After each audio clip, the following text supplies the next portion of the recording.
Usa ka pagtuo, usa ka tingog, usa ka katawhan.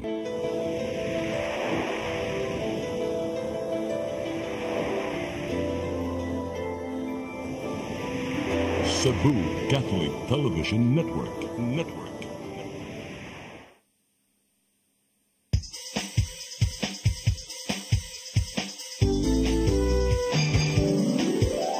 Hello Cebu, maayong buntag, yaksunta ang kahayag nga nagsugid sa matuod, nadagan sa paghitabo. Hello Cebu, maayong buntag Pinoy.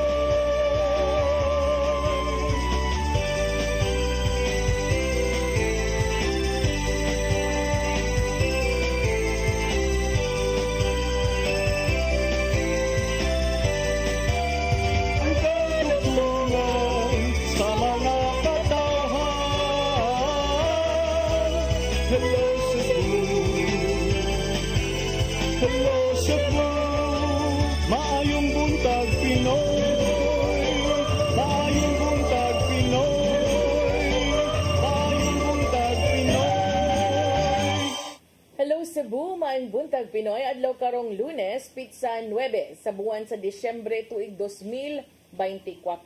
Sangan sa akong partner nga si Attorney John Destacamento. Ako ang inyong alagad sa kahanginan Malu Inocando Tabar. Uban ko hangtod sa alas 9 karong buntagas ng programang Hello Cebu, maayong buntag Pinoy. Dili ta maglangan ato dayong dawaton ang atong latest weather update. Gikan sa Pag-asa Mactan, Sir Jomar Eclarino, maayong buntag. Yes, ma'am, may buntag sa tanan ug sa atong tanan tigpaminaw kini itong latest weather update karong adlaw. Ang intertropical convergence zone ang paday nakaapekto sa Visayas, Mindanao ug sa Palawan ug kining shoreline nakaapekto naman silangan bahin sa Central ug Southern Luzon ug ang amihan nakaapekto sa Northern Luzon. Atong weather conditions sa Visayas, lakip na ang probinsya sa Cebu, makasinatin na medyo mapanoron nga na sa madag-umo na kalangitan ug na mga pag-uwan ug kini mga patak-patak na mga pagpangilat o pagpanugdog. Padayon ta mag-monitor sa mag-i-issue ng mga thunderstorm or rainfall advisories, lakip na ang mga color-coded na heavy rainfall warnings. Hining ito na sa kasarangan na hangin masinati sa Visayas ug ang kadagatan malinawon ito na sa kasarangan ang pagbalod. Temperatura sa Cebu 26 to 29 degrees Celsius. Ang haring adlaw mo salop alas 5:23 sa hapon, misilang kanina alas 5:50 sa buntag. Ang dagat muhunas unya alas 10:59 sa buntag, taob sa alas 6 sa hapon. Philippine Standard Time alas 8:07 sa buntag gikan diri sa Mactan, Pag-asa Visayas, DOST Jomar Eclarino. Sir Jomar.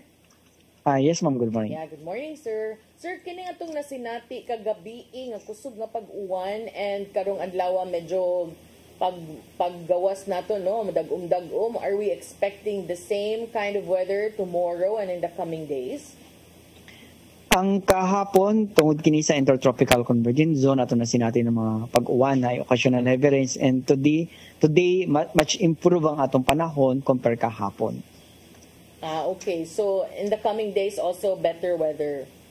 Yes, so sa atong forecast, generally fair weather this week, and so far wala pa gi-monitor na LPA or cloud cluster inside sa atong Philippine Area of Responsibility. Okay, good to know. Thank you, Sir Jomar.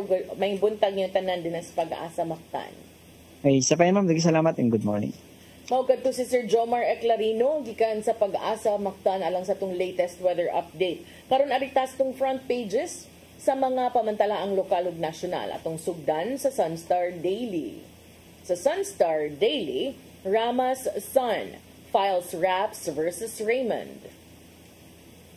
Sa Super Balita sa Sunstar, 14 anyos gipusil sa sikyo halin sa drugas para panglaki.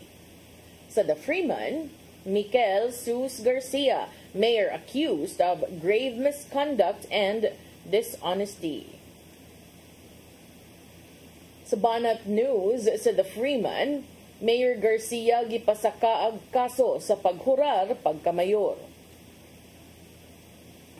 Sa Philippine Daily Inquirer, Chinese vessel hits BFAR ship with laser 6 times.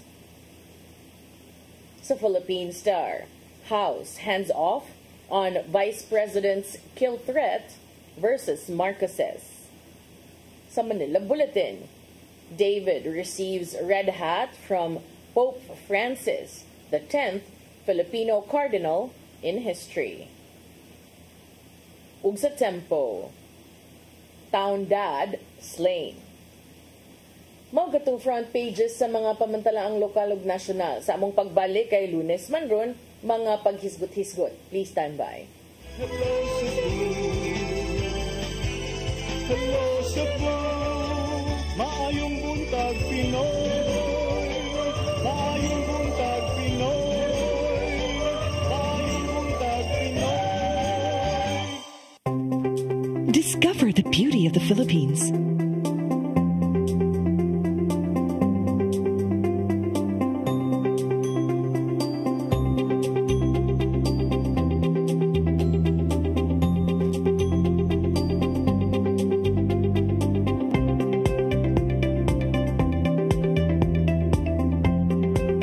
With Philippine Airlines, the country's flag carrier.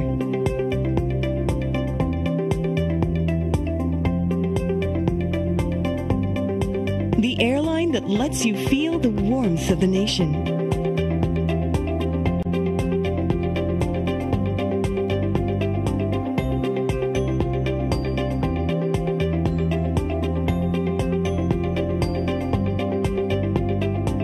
Mabuhay!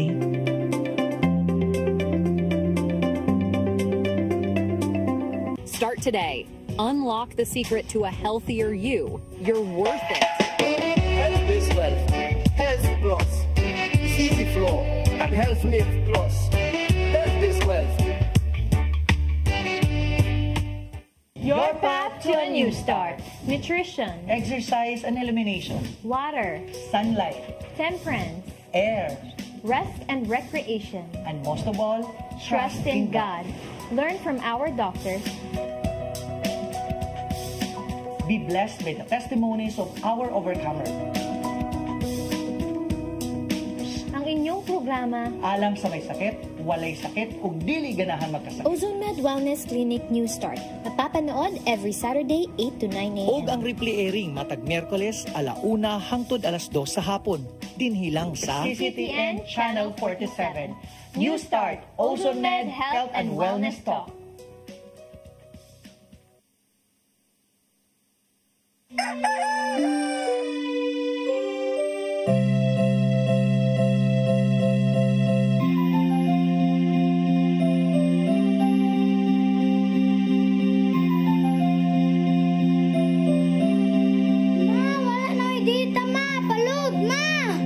Sorry ma'am, na-late ko. Nangita pa mong gusto para internet sa kong anak ma'am. Ay, wala na yung problema. Pati sinisibo. Sinisibo, sinisibo. For your internet connection. And for the signal of your cable TV. So fast and straight that transmission to your home. Sinisibo. Sinisibo, sinisibo. Offers you to have fiber optics. For your viewing experience, perfect and clear so far. So great and affordable for you to enjoy. Cine Cebu Television Network Incorporated offers fiber to the home broadband internet bundled with fiber to the home cable TV connection. Cine Cebu Television Network Incorporated with its operation in Metro Cebu and the whole province of Cebu soon. And affordable for you to enjoy. Sinisibo.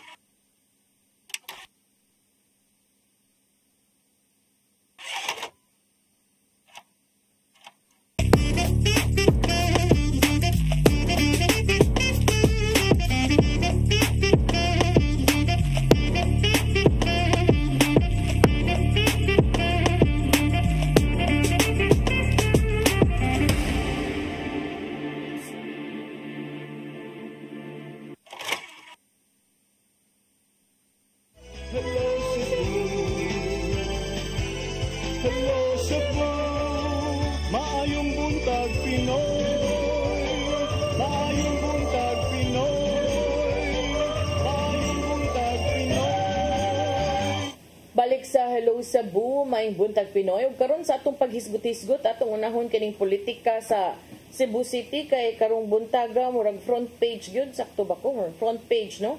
Front page. Front page sa Sunstar, front page sa Freeman, front page sa Banat. Unsa man ning nganong nga front page ug unsa man sila.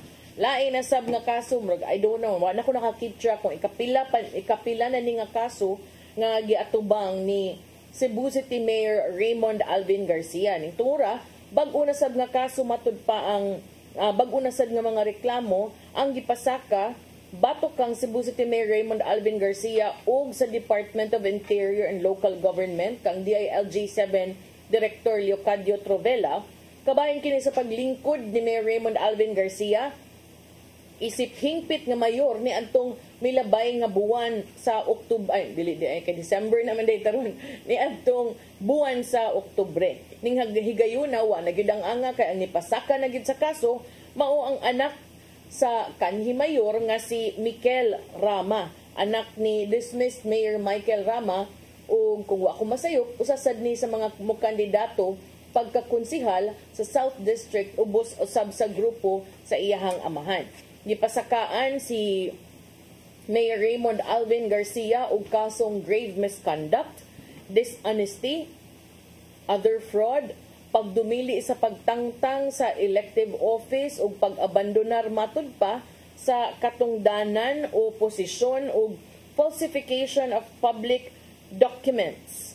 Batok kang Garcia atubangan sa Office of the Ombudsman for the Visayas ni atong Biyernes, Disyembre 6. So kanang usahay no in English dili kaayo ngilo paminawon pero kung imo ning binisayo ng dishonesty makaingon biya kag pagpamakak, di ba? So gi kuan kuno gi maniobra ang mga dokumento. So nay mga ingon ana nga mga bag-ong kasong gipasaka. Wa sad ni gidali-dali siguro kay niabot man gyud 13 ka pahina, 13 pages ang reklamo nga gisangat ngadto sa Office of the Ombudsman.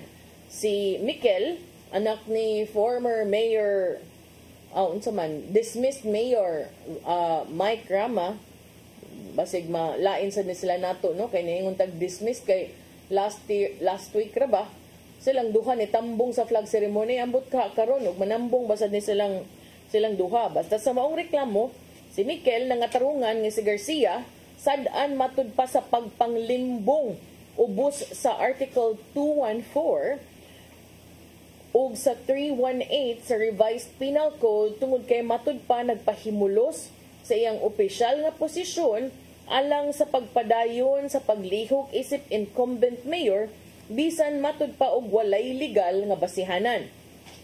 Dugang 11 ka pahina sab nga reklamo ang gisangat sa ni Mikel ngadto sa Ombudsman batok kang DILG-7 Director Trovela ug kaning maong kaso naglakip sa grave misconduct, dishonesty ug falsification of public documents ubos na sab sa Article 171 sa Revised Penal Code. Gusto ni Mikel nga mopagawas og cease and desist order ang Anti-Graft Office batok kang Garcia. Hinumduman sa milabayng semana, as I mentioned at the start of the program, sa gunson nga naireklamo o sunod-sunod ang gipasaka nga mga reklamo, nagkalain-lain lang ni, kunya nagpasaka mga kaalyado ni dismissed Mayor Michael Rama, batok kang Garcia. Apil na niini ang kaso nga graft, usurpation of authority o nepotism cases. Si Rama, pinaagi sa desisyon sa Ombudsman nga nag-viral online ni adtong Oktubre 3, kahinumduman gibasura human siya na pamatud-an nga sad-an sa kasong nepotismo tungod sa pagpatrabaho o pag-appoint sa duha niini ka mga bayaw isip empleyado sa Cebu City Hall. Sa wa pa siya ma-dismiss, gipaubos sa Ombudsman si Rama og laing 7 ka mga opisyal sa dakbayan sa 6 ka buwan nga preventive suspension niadtong buwan sa Mayo sa niining tuiga, subay usab sa mga pasangil nga wa nila sweldohi kadtong mga empleyado nga 4 ka buok sud sa 10 ka buwan. Ang dismissal order sa ombudsman ni gawas sa wa pa nahuman ang preventive suspension ni Mayor Michael Rama ni adtong November 8. Sa iyang reklamo, si Attorney Mikel, kay abogado man sad ni ang anak ni dismissed Mayor Michael Rama, niingon nga ang paghupot ni Garcia sa katungdanan isip mayor susama ramatod pa sa pagpangilad nga dunay tumong kriminal o criminal intent sa kinatibuk ang publiko ug sa ubang ahensya sa gobyerno tungod kay matud pa sayop ang pagpresentar ni ini sa ang kaugalingon ug ihang gisuwat gyud nato quote unquote fraudulently assuming sa office of the mayor. Matod ni Attorney Mikel Rama, ang respondent nagdumili sa pagkuha sa tahas ug responsibilidad nga gitugyan kaniya isip na pili nga vice mayor nga naglakip sa pagka-presiding officer sa Cebu City Council.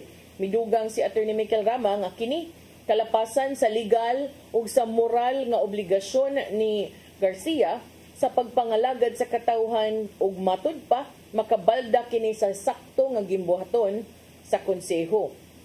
Midugang usab si Attorney Mikel Rama nga si Garcia tinuyo ug dili supak sa balaod nga mibiya sa iyang katungdanan isip vice mayor ug matud pa may resulta kini sa pagka-vice mayor ug pagka-presiding officer sa konseho ni First Councilor Dondon Ontiveros. Sa iyahang complaint, quote-unquote, ningon si Attorney Mikel, Respondent Garcia has been absent from his official duties without valid legal reason or acceptable excuse.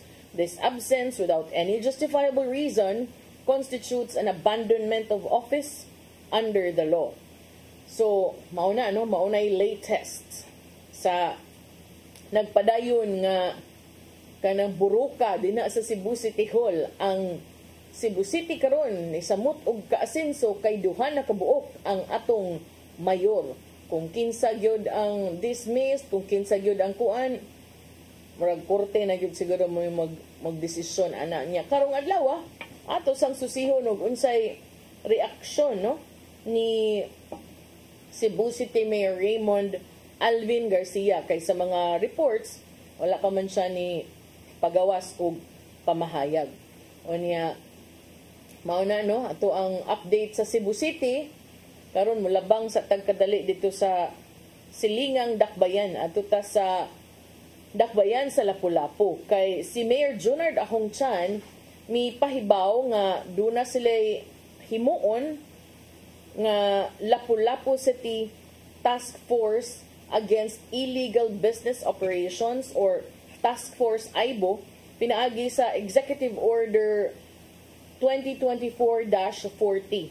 Atong siyang State of the Children's Address ni adtong Biyernes, Disyembre 6, matud ni Mayor Ahongchan nga kining maong lakang tumong niini mao ang pagsiguro nga walay bata nga mamahimong dugang biktima sa mga sexual nga pagpang-abuso online.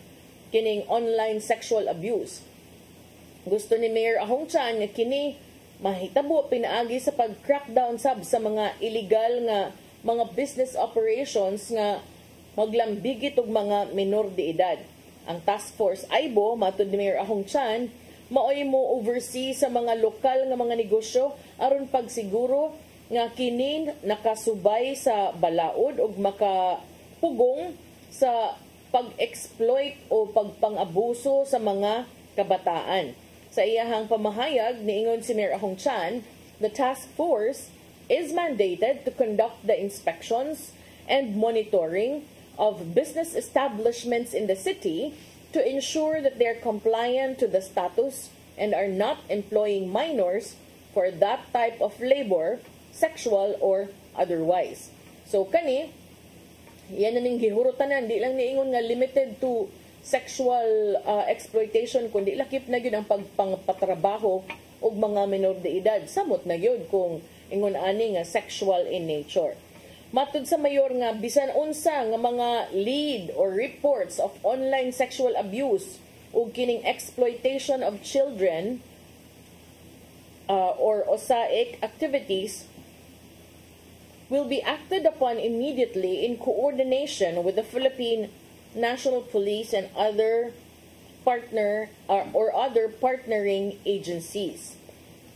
Nitong Biyernes, ang mayor mibukas sa iyahang speech pinaagi sa pag-emphasize sa dedikasyon sa dakbayan sa Lapu-Lapu sa pagtubag sa tinubdan sa kalisod nga kasagaran makaapekto sa kabataan. Matod Mayor Ahong Chan, the city is dedicated to addressing the root causes of poverty which often leave children vulnerable.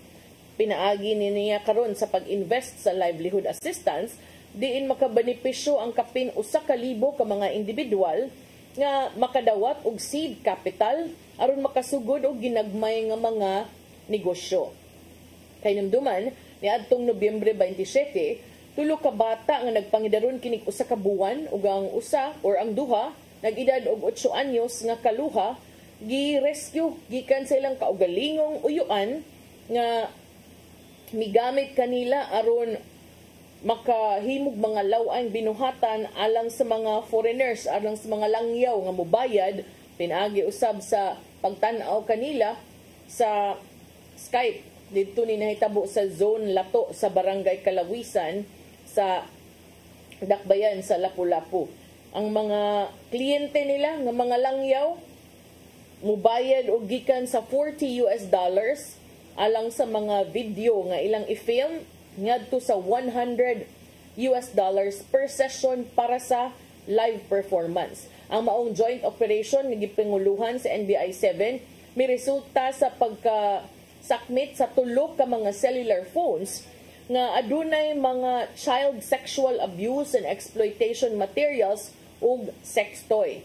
Ang uyuan gipasakaag kasong paglapas sa Republic Act 11930 or the Anti-Online Sexual Abuse or Exploitation of Children and Anti-Child Sexual Abuse or Exploitation Materials Act and RA 7610 nga mao ang Special Protection of Children Against Abuse and the Expanded Anti-Trafficking in Persons Act of 2022. Kay numduman ni adtong Oktubre ni pasar og ordinansa ang City Council nga naghatag og tukma nga silot sa mga tao nga mapamatud ang sad-an for sexually abusing children for profitable materials.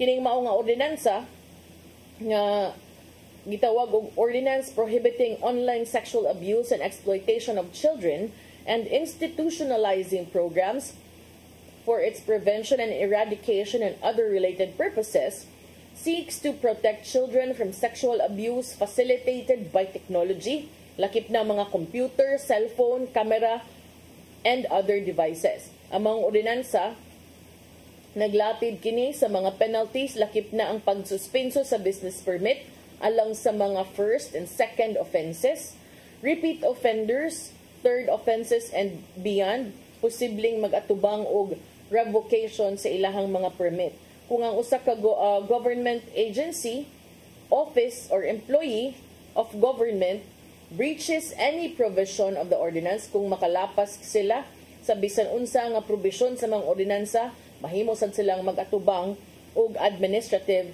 action. Samtang first time offenders multahan og 3,000 o kinahanglang mutambong og mandatory o SAEC seminar. Sa ikaduhang kalapasan, ang multa musaka mahimong 4,000 samtang ang offender required nga mo-attend gihapon og lain na pod nga OSAIC seminar. Katong masakpan nga sad-an sa pag-violate ni ining ordinansa sa ikatulong higayon, multahan kinig 5,000 pesos ug i-require na usab nga motambong og OSAIC seminar ug mag-atubang og kaso o mag-atubang og silot nga pagkapriso. Ang mga sakop sa pamilya, immediate family members or guardians nga muunay sa pag-exploit sa ilang kaugalingong mga anak o mo paway kwenta sa kadaot nga mahimo ngadto sa pagka-inosente sa mga bata, dili ni sila makaikyas sa mga legal nga mga tulubagon subay usab sa maong ordinansa. So kani ato aning atangan kay di madaning ubang ginikanan po. Sakto na, pero para nako no, gamayan ragay ko sa multa. Kay pila gud ilang madawat kung mag-usa lang ka video, makadawat sila pila ka dolyares. Chicken ra kana nila, kanag yung priso gyud. Kanang klaro gyud ba? Kay luoy kayo ang mga bata nga ilaha lang pasipad gingon anak kasayon oy. Nya ara ba na no in psychology and kanang mga ingon ani nga insidente most of the time kato mga bata nga gi-abuse end up being abusers themselves later. And so I hope no na maapas pa ang any psychological intervention na pwedeng mahimo sa local government unit. But thank you also to Mayor Junard Ahong-Chan for doing this for the children of Lapu-Lapu. And I hope kanang awah ni Mayor Ahong-Chan daghag mo report no kay kanira bang mga marites para nako mao ni pinakanindot nga purpose ninyo. Uslan mga libakira kay mong dako, kanang inyong mga dila din ha, gamitan na lang na para sa maayong binuhatan. Uslan mga himantayon kaayo mo. Hala, putog sa inyong mabantayan ng mga ingon ani nga kalaki, i-report ngadto sa mga otoridad.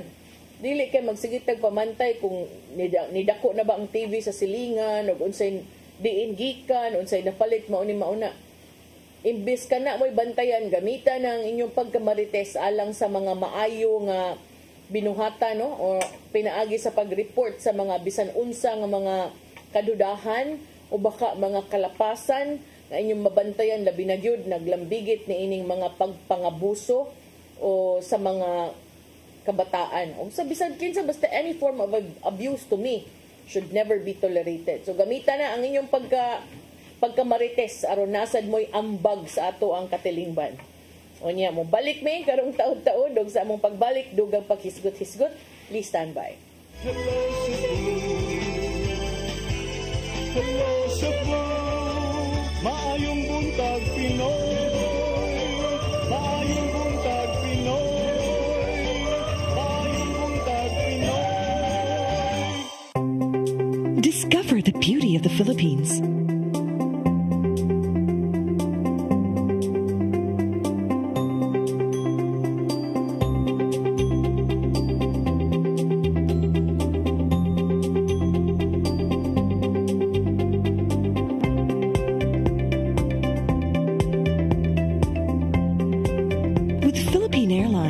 Country's flag carrier.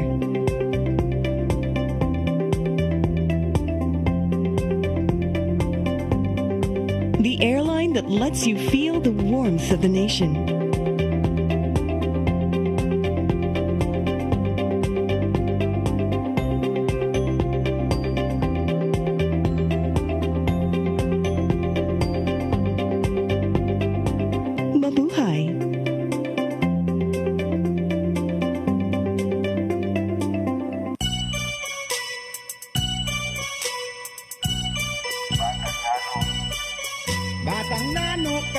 Batang nano kami, adlaw gabi ikumbati permi. Bakalag pobre, basta happy lang mi. Ang kinabuhiin ani gyud ni. Padayon lang. Suko sa hagit bisag matulimbang. Padayon lang. Ang kinabuhiin ani gyud ni. Batang nano kami. Adlaw gabi ikumpati permi. Pirming katawan o pirming tamayon, sila na ihasa among gigamyon sa among kahimtang. Laban lang gihamon bisag sa katilingban, kaya no yanuhon padayon lang pirmi bisag usahay kapoy na. Ginoo ay bahala tugyanan sa iyaha, maugi ni ang storya sa among kinabuhi. Kami ang batang nano gakantos sa among kapobre. Batang nano kami, adlaw gabi ikumbati permi. Bakalang pobre, basta happy lang ni. Ang kinabuhiin ani gyud ni. Padayon lang. Suko sa hagit bisag matulimbang. Padayon lang.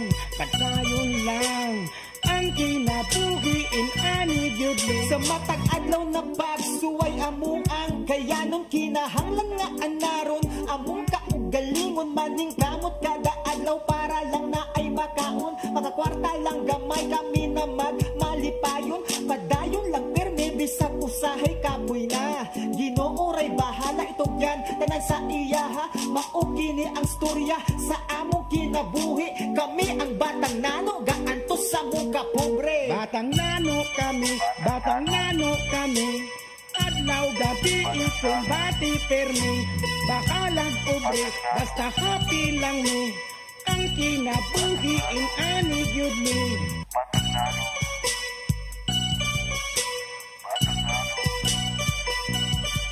batang nano kami adlaw gabi ikumbati permi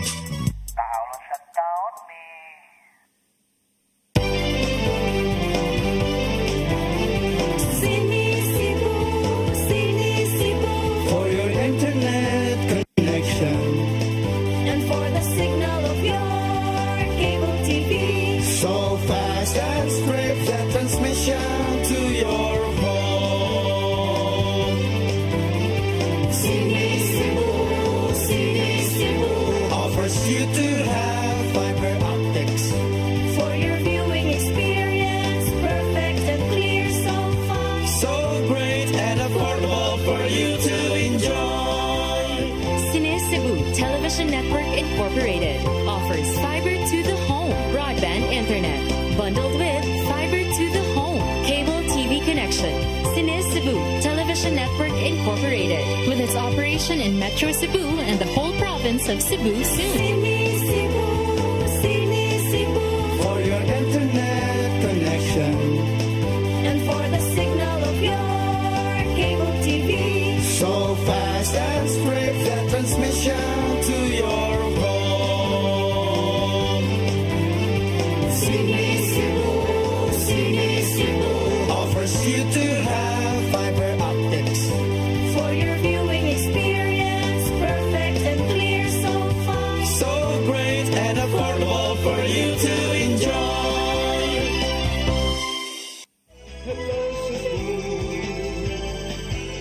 Hello Cebu, maayong buntag Pinoy, maayong buntag Pinoy, maayong buntag Pinoy. Balik sa Hello Cebu, may buntag Pinoy. Karon atong unahon kining ako nakita ni over the weekend sad no. Dunay bag-ong obispo ang Pilipinas. Mao kini ang bishop sa Caloocan o giila pud ni nga drug war critic. Mao kini kinapo nga cardinal sa atoang nasod. Even before siya nakadawat siyang red vestments as one of the princes of the Catholic Church, si Cardinal Pablo Ambo Virgilio David miingon nga he was ready for the call of martyrdom. Sa iyang pamahayag ato sa interview sa Catholic Bishops Conference of the Philippines, siya niingon nga sa dihang ginganlan siya og obispo iyan ang gidawat ang kamatuoran nga ang iyahang kinabuhi dili na iyaha. Ningon siya nga, I know that this title is a recognition but a responsibility to the Catholic Church and its faithful. Si David kinsa mauusab ang CBCP president has been formally elevated to the rank of cardinal. So di na siya Bishop Cardinal David na ni siya. Uban usab ang 20 ka mga obispo atol sa consistory at St. Peter's Basilica ni adtong Sabado tungang gabi din his Pilipinas. Isip ikanapo nga cardinal sa nasod, he will serve as among the closest advisors of Pope Francis, whose main responsibility is to elect the Pope's successor. Si Cardinal David ug ang duha or 20 ka mga bag-ong cardinal recited the creed to make a profession of faith and then took an oath of fidelity and obedience to the Pope and his successors, ang mga mupuli sab niya puhon. Matag usa kanila niluhod before the pontiff to receive the red bireta, the cardinal's ring, and a document naming their titular church. Si Pope Francis sa iyahang wali ni auhag sa mga bag-ong kardinal to walk in the way of Jesus, together with humility, wonder, and joy. Niingon ang Santo Papa nga ang paglakaw sa dalan ni Jesus but pasabot above all to return to Him and to put Him back at the center of everything. Ang mga kardinal nagsulubog red vestments isip simbolo sa paghalad sa ilang mga kinabuhi ngadto sa simbahan. Si Cardinal David nagpangidaron og 65 anyos, miingon nga nasayod siya nga kini usa ka dako nga responsibilidad. Nahinumduman ni Cardinal David ang mga hulga sa pagpatay, death threats, nga iyang nadawat matud pa ato sa iyahang mga pagsaway sa kanhi presidente nga si Rodrigo Duterte tungod sa dugoon niini nga gubat batok sa drugas. Kan sa mga biktima, matud ni Cardinal David, naglakip og libuan gikan sa Southern Caloocan. Kaniadto iyaha kining gipangsaway og matud pa ang iyahang diocese na himo ng killing field. The Diocese of Caloocan covers the poor communities in the southern part of Caloocan, lakip na ang mga dakbayan sa Navotas ug Malabon. Sa iyang pamahayag, niingon si Cardinal David, "We don't want to die or become a martyr, but we will not run away from danger. If I am afraid to die, then I should not have become a bishop in the first place. I should not have accepted this title if I am not ready to protect my flock. Sometimes, historical circumstances will call for it."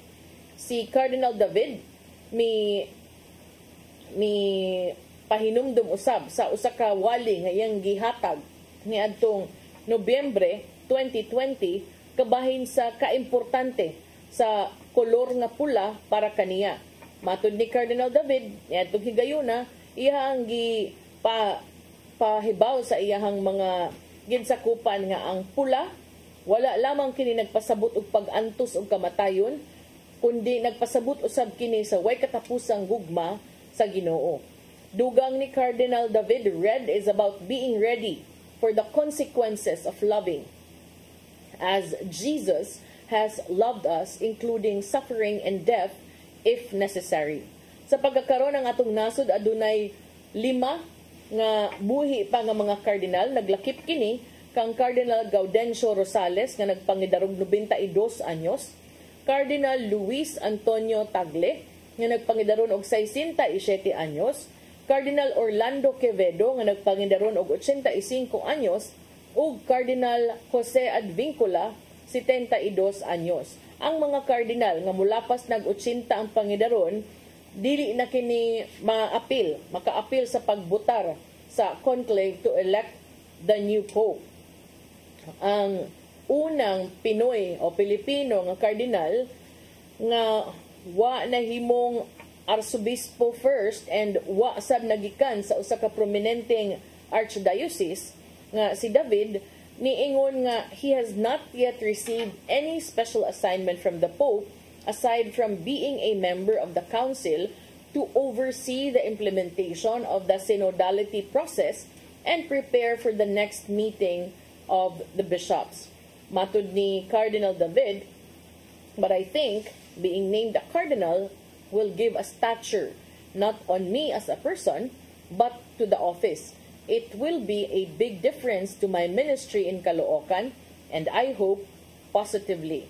While the consistory was happening in the Vatican, Filipino Catholics also held a special vigil dito sa San Roque Cathedral sa Caloocan City, ug naghalad silag mga pag-ampo alang sa bag-o nga katungdanan ni Cardinal David ug sa pagpalawom pa niini sa misyon sa simbahan. Usa ka Thanksgiving Mass ang ipahigayon usab sa Caloocan Diocese karong Disyembre 14, samtang ang community giauhag nga maghiusa sa paghalad og mga pag-ampo ug pagpasalamat in support for Cardinal David as he assumes this important new responsibility. Cardinal David's elevation is a testament to the vibrant faith of the local church and its growing role within the universal church. This is a moment of celebration not only for the Diocese of Caloocan but for the entire nation. matud pa sa pamahayag sa Diocese of Caloocan. Samtang sa laing bahin, kung ang mga seniors murag human naman tog nakadawat og kuan assistance, no? So karon murag ang akong nasayran is ang makadawat na sab mao ang PWD. Niadtong nilabayng semana murag nakadawat na ang seniors. Kay murag much money to akong mama kay nakadawat og financial assistance. So human nga ang mga October to December financial aid for senior citizens gisugdan og pag-distribute ni adtong December 5, Thursday, ang Cebu City Government karon mang-apod-apod na sab og cash assistance for qualified persons with disabilities kun PWD sugod karong Disyembre 14. 14 is what? I think that's this week na. Saturday? Yeah, Saturday. So, base sa pahibalo sa Cebu City Public Information Office, ang pag-apod-apod sa mga PWD financial assistance magsugod karong Disyembre 14, 2024 for the fourth quarter of 2024. Sama sa milabay nga mga distribution, ang quarterly distribution is expected to be done in each of the barangay's covered courts with disbursing officers from the City Treasurer's Office coming to each barangay. So sama sa naandan at tunipay gayon sa mga covered courts sa nagkalain-lain mga barangay, sa 80 ka barangay sa Dakbayan sa Sugbo, ug ang mga disbursing officers gikan sa City Treasurer's Office maunay moadto sa nagkalain-lain nga mga barangay. Base usab sa milabay nga mga distribusyon, adunay 13,000 o 13,000 registered PWDs sa Dakbayan nga entitled nga makakuha og 1,000 pesos nga financial assistance matag buwan gikan sa Cebu City Government. So kani gibutang gyud ni nga qualified kay do na may uban nga mga PWDs nga naay mga card nga naalang sila card para maka-avail sa discount sa ilang mga maintenance medicines pero dili sila makadawat sa financial assistance gikan sa gobyerno. Alang niya ito mga dunay pangutana ug mga katinawan kabahin sa financial aid, giauhag sila sa pagtawag sa Cebu City Department of Social Welfare Services. Gawas sa pagpangapod-apod ni ining PWD financial assistance, ang Cebu City Government may pahibaw usab nga duna sila ipahigayon nga citywide clean-up drive karon gihapon Disyembre 14. Ang umaabot ng kalihukan mao ang 18th edition ug ang katapusan alang niining tuiga. Ato mga interesado nga moapil sa clean-up activity giawhag usab nga mo register ahead pinaagi sa Cebu City Environment and Natural Resources Office. Samtang ang City Treasurer's Office may pahibaw usab nga bukas sila sa umaabot nga mga Sabado, December 14, December 21 ug December 28, lakip na sa December 30 nga mauuntay holiday ug ika-December 31 apan ilan ning gituyo aron makaatiman sa mga taxpayers, mga magbubuhis nga gustong mobayad sa ilahang quarterly real property tax or RPT payments. Si City Treasurer Mary V. Reyes niingon nga ang deadline for the RPT payment is on December 1 and those who does on or before that date makadawat og 10% discount. Pero man namang December 1. Panggiklaro niya nga ang discount mahatag lang ni adto mga property owners nga dili tax delinquent. Ug midugang nga katong mapakya sa pagbayad on time mapenaltihan sab og 2% kada buwan. Taxpayers may also opt to pay online via www.rpts.cebucity.gov.ph. I-check lang yan ninyo atong website din ha sa Cebu City Government, no?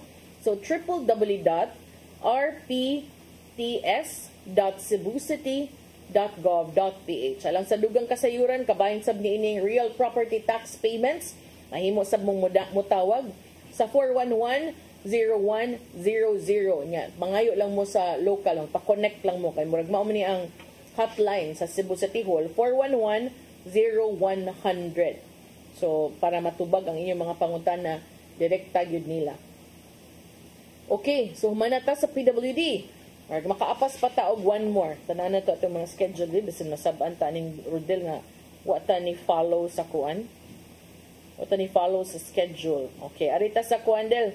Ari na sa tang Vice President Sara Duterte kay pag na human pero dunay bagong development karon ingon may atong Congress nga apik na sila human silang investigation wrapping up na pero dunay karon laing mga pamahayag ang pipila ka mga sakop sa House of Representatives ang leaders sa House of Representatives nakadesisyon nga ang Department of Justice kung DOJ maoy mo determine kung si Vice Presidente Sara Duterte doon na ba'y criminal liability o criminal nga tulubagon tungod sa iyahang pagpanghulga. Gitumbok nga pagluwat og mga pung nga nakahatag og paghulga batok kang Presidente Ferdinand Marcos Jr., First Lady Liza Araneta Marcos ug House Speaker Martin Romualdez. Kining kalambuan may tumaw-usab samtang ang Kongreso kasamtangan sang atiman sa duha ka mga impeachment complaints covering the same allegations.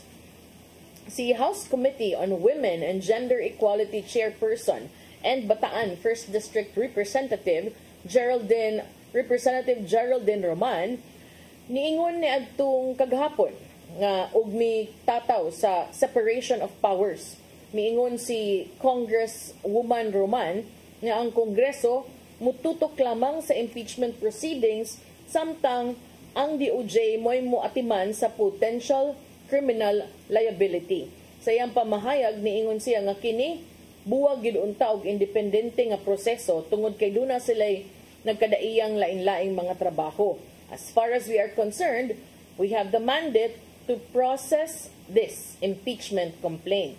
Yasab nga gidugang nga kinahanglan ang mga ahensya sa gobyerno mo trabaho independently and transparently.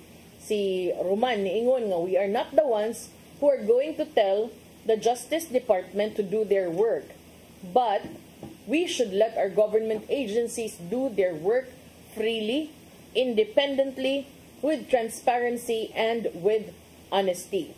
Samtang si Assistant Majority Leader og Tingog Party List Representative Jude Asidre niingon nga importante alang sa publiko nga masabtan ang kalahian tali sa impeachment process sa Kongreso ug sa criminal investigation sa Department of Justice. Matud ni Asidre nga ubos kini sa DOJ, lahi sad kini nga proseso within the executive branch ug magsusi kini sa kriminal nga tulubagon sa Vice Presidente.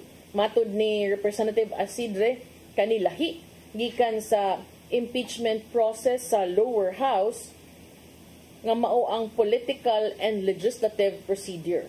Ang unang impeachment complaint nga gifile ni atong Lunes, milabayng Lunes, by civil society and religious groups accused Duterte of culpable violations of the Constitution, graft and corruption, bribery, betrayal of public trust, and high crimes. Naglakip kini sa gikataho nga matud pa death threats nga gihimo batok sa top leaders sa nasod. Samtang ang ikaduha nga impeachment complaint gisangat ni adtong milabayng semana gihapon adlaw Miyerkules ug gitumbok niini ang betrayal of public trust ug nagtutok sa nagkalain-laing mga issue kabahin sa paggamit sa confidential funds by the Office of the Vice President and the Department of Education, which she previously shared. So, muna gusto sa Kongreso. Ganahan sila, nga mututok lang gid sila sa impeachment, ug unya ang DOJ, mo'y mututok sa criminal nga investigation, kabahin sa giingong death threats nga gihimo ni Vice President Sara Duterte. So, kana, no? I don't know sa dugon say isulti sad sa uban ani, depende gyapon kung asa mo nakauyon, moingon gyud ang uban nga kanang nahadlok mo ana na sa nang uban hadlok mo pero sakto man sad for me naam sa separation of powers. So mao na update sa Kongreso unya na koy gamay ipasupot maklaro makaapas pag yun. Gamay lang. So ang Department of Justice nagpaabot nga makabalik na sa nasod si former Negros Oriental Representative Arnolfo Teves Jr. aron mag-atubang sa mga kasong murder human ang Court of Appeal sa Timor-Leste mi sugot ug mihatag na og pagtugot sa request sa Philippine government, extradition request sa ikaduhang higayon. Samtang gitumbok niini nga posible pang makaapilar si Congressman Teves sa labing uwahing desisyon sa Timor-Leste Appeals Court, si Justice Assistant Secretary Jose Dominic Clavano IV niingon niadtong Biyernes nga posibleng kini maunay katapusan nga higayon alang sa gidismiss nga magbabalaod to resort to that legal remedy. Matod ni Clavano nga ang DOJ confident nga ang maong desisyon will no longer change tungod kay kininamo ikaduhang higayon nga ang gobyerno sa Timor-Leste misugot sa extradition request nga gisangat sa Pilipinas sukad pa niadtong Hunyo. Matod pa, in a way we have seen the sentiment of the justices, right? This is already the second instance and their decision remains the same. That is why we do not expect that Timor-Leste's decision will change. Matod ni Clavano, they respected our laws in the decision, they used their own laws, and they also used international law in coming up with this very sound decision. So, we are happy and we welcome this decision, and this is something that we have been looking forward to, and we will not stop until Congressman Teves faces the charges here in the Philippines. Kanumduman, kabahin ni adtong Congressman Teves ang gitumbok nga mastermind sa pagpatay ni Negros Oriental Governor Roel Degamo dito sa Pamplona ni atong Marso 4 sa milabay nga tuig. Diin siyam sab ang napatay kauban ni Governor Degamo sa din gisuong sila mga armadong tao nga sa ilang family compound dihang nagmeeting ang gobernador. Onya wala tay oras ato ipadangat ang giandam ni Tatay Dodong ani ang pulong ug kinabuhi.